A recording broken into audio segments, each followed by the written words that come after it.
I was weak. That's why I needed you. Needed someone to punish me for my sins. But that's all over now. I know the truth. Now it's time to end this. Where'd you move here from, dumb?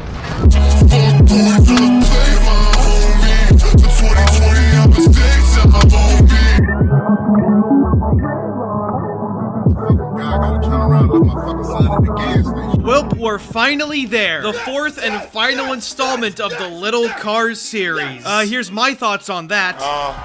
It's about damn time.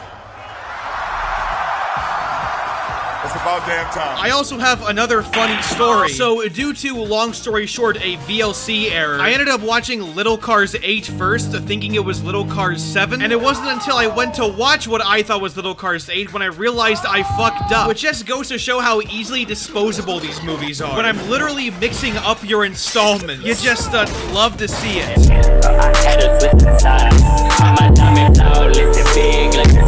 First short, a crazy rally. I am having a crazy cry for help. So for no reason, we have a narrator now. A great charity race has caught Tony's attention. I mean, that makes my job easier. Except, this is the only time a narrator exists in this short. Or in the, entire movie. So what's the point of this one line? So for this charity race to actually happen, they need 4 more racers. So Combo's one of them. Again. The Girl Car's one of them. Again. Mike Pollock's one of them. Okay, sure. And this guy's one of them. Who is this guy? That's a very good question because I don't know myself, but the film sure does pretend like you should know. So the race begins now. The Desert Rally starting line. Oh, there's the narrator. I guess he just translates Spanish now. Oh, and Bigfoot's here for no reason. Okay, sure, if you want. But then the Little Cars bad guy comes back with a brand new voice actor. Again, for the 3rd time. They didn't forget me after all. Now that is sweet. I was till a week ago. Taking part in this charity race reduced my jail time. This has to be the most complex Little Cars character. So his name used to be Wrangler in the first movie, and when everyone else's name changed, his didn't. But his voice actor in Little Cars 3 did change. However, in Little Cars 6, his name is changed to Victor, and in Little Cars 7, he has a new voice actor now. Truly, this is the most complex Little Cars character. Right up there with Tony Soprano, or as they call him in Season 2, Gumbungo Gabagool. So the race begins, I guess. And after a bunch of reused model racing, the main villain, who has a weird hand in his trunk, starts oil spilling shit all over the road. Wait, so like, do all cars in this universe have this? Why do they have like a gloved hand in the back of their trunk? Victor Wrangler then throws a fake sign in front of Tony. One fake highway sign coming up. Rally continues this way. And Tony just believes it, even though he can clearly see the sign land. I always seem to get lost in these rallies. It's a good thing there's a sign posted telling us which way to go. You're a fucking dumbass. Tony then finds out the road is fake, so he catches up to Victor, all while Victor Wrangler shits all over the road. Tony then catches up to Victor, and Victor runs out of oil, so he actually starts shitting on the road, which means that he has no more oil to actually finish the race. So Tony wins the race, but it turns out the one random guy wins the race. And yeah, that's the whole thing. The end. Miss Gasoline. So the female car is invited to this beauty pageant, and she invites Tony, Combo, and the goth car. Then it turns out one of the contestants disappeared. All the characters then arrive at the place, and this reused model thinks the girl car is the contestant that's missing because she looks just like her, apparently. Chris, I think I know why everyone is confused. You and she are almost identical. It's incredible. You could be her twin. So the girl car is now posing as the missing car, which is just incredibly illegal and shitty. But then this reused model of Tony comes in, all while this guy stares in the background. All the while, this guy's lines get recorded in the bathroom or something. Now that we've settled that, let's get on with the contest and the festivities.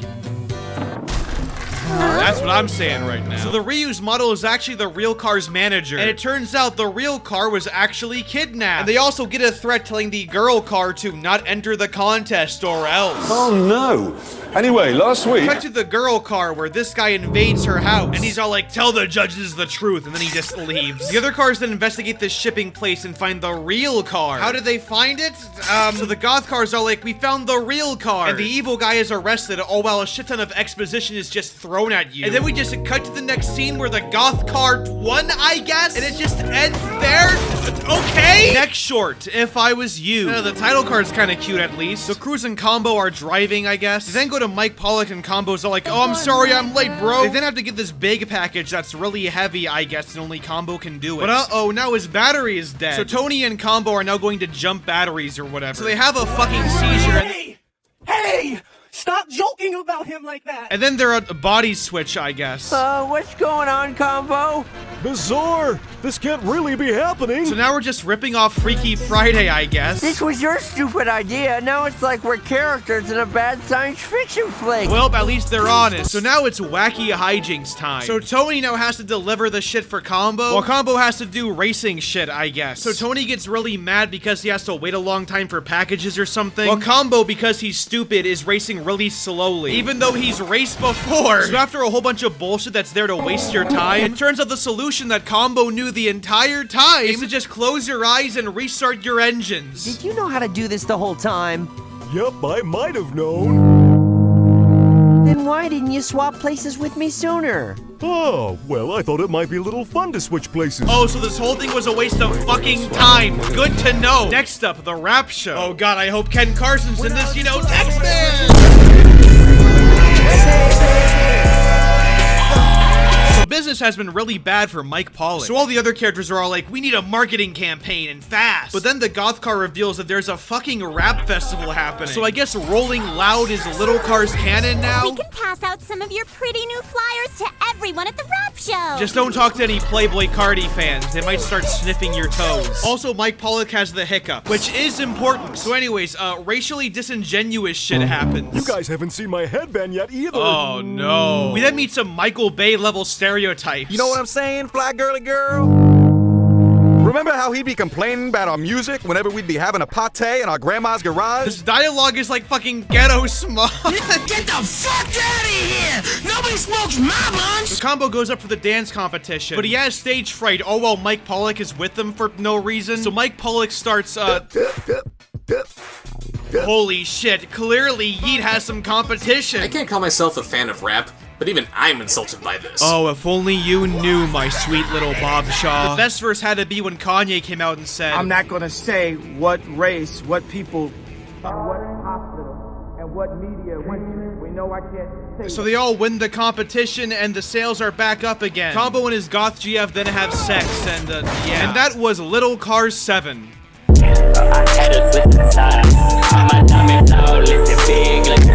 The Monster Tractor. Tractor Monster. Or, Tractor Monster? Well, I'll say this, the animation is better. I mean, it's not good, but there's a shit ton of motion blur now, I guess. They're all going to Combo's grandparents' house, I guess. So they all make it to the orange cum fire dumpster thing. Or as we call it back at home, a regular fire. But then this guy comes in and is all like, the Monster Tractor is here. Wow, where have I heard this plot before? So Tony and Combo head out looking for the scary monster, I guess. But then they get jump scared and Combo gets briefly scratched. Did you hurt yourself, old buddy? You've got a little scratch on your hook. I mean, if you really want to call it that. The next day, Combo bites into a donut.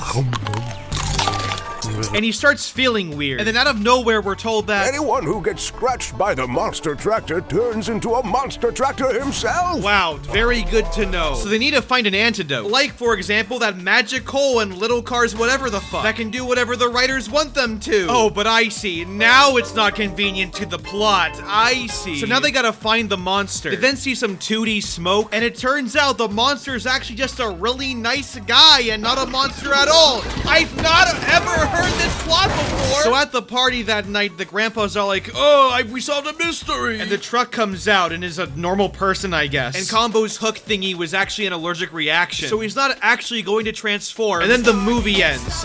Fuck you. The Painter. So we got some art being shown off at an art gallery that the art dealer found in a fucking dumpster. So the art dealer goes around looking for this mysterious artist. But it turns out it's actually just Mike Pollock shitting himself. This oil leak I've got is getting more and more embarrassing every day. So the art dealer's all like, oh, there's a lot of money involved in these. And Mike Pollock's all like, a lot of money? So he sells his art, and that's the whole fucking thing. Yeah, I'm not joking. That's it. I mean, it's bare bones, but I also didn't expect a critique of modern art from fucking Little Cars. Final short, the fucked up title card. So the circus is coming to town, and Combo's recolored cousin is in it. So more boring shit happens, also the animation downgraded, but now it turns out that Combo's cousin has gone missing, because the writers finally remembered, oh yeah, we need a fucking story. So the main characters are now on the case. So the main characters go to the docks and witness a fight break out. A fight that's not only full of reused models again, but also a fight that Combo's cousin is in, who sounds completely bored, by the way. Gentlemen, if I were you, you might want to look around, because I don't think we're alone anymore. Tony and Combo then save Combo's cousin, and yeah. And Combo's cousin is all like, whoa guys, thanks for saving me. We then get a circus scene where Combo's cousin climbs over ropes and fire ropes. And yeah, that's about it. The characters then talk about nothing for 5 million fucking years. And that's how the whole fucking thing ends. And okay, sure. And that was Little Cars 8. I liked the part when Mike Pollock sold his shit in the art museum. Reminds me a lot of this fucking franchise.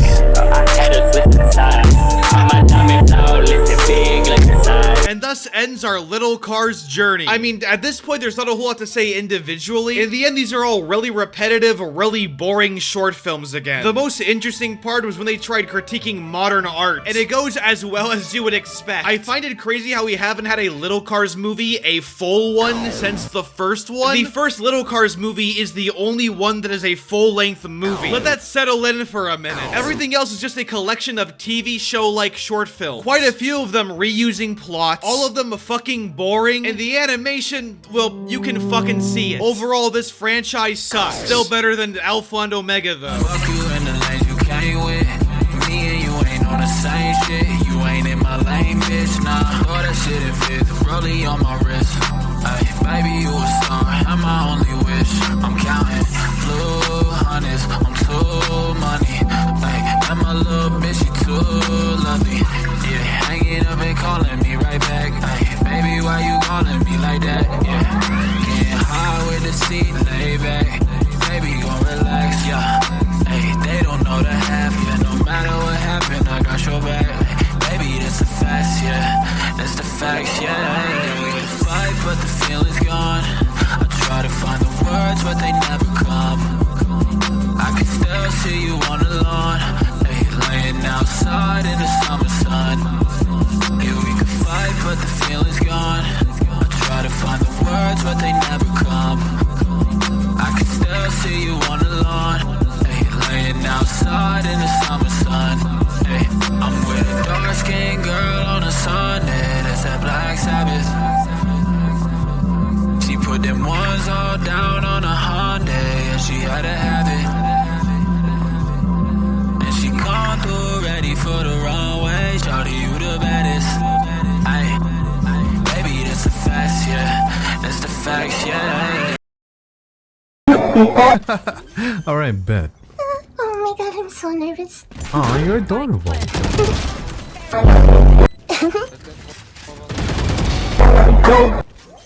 Nice try, mate.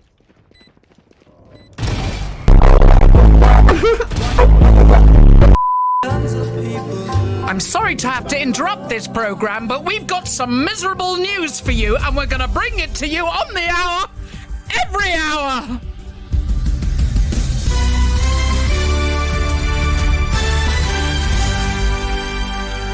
BBC News. I want to feel like it's raining on me, okay?